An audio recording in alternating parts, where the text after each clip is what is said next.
Hello everyone, in this video I'm going to show you how you can add the audio in CapCut PC. And I already have one project. I have been added the images and transition.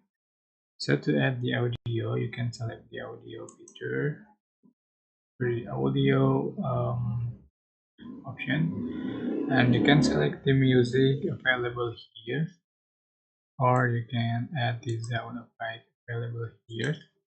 And you can extract the audio from your video. Just click import the video you like to extract the audio.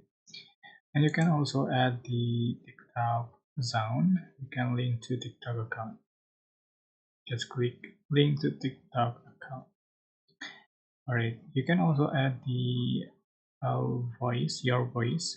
Just click record to recording your voice. Alright, so for example, I'm just going to select music available here, just download, and click add the track.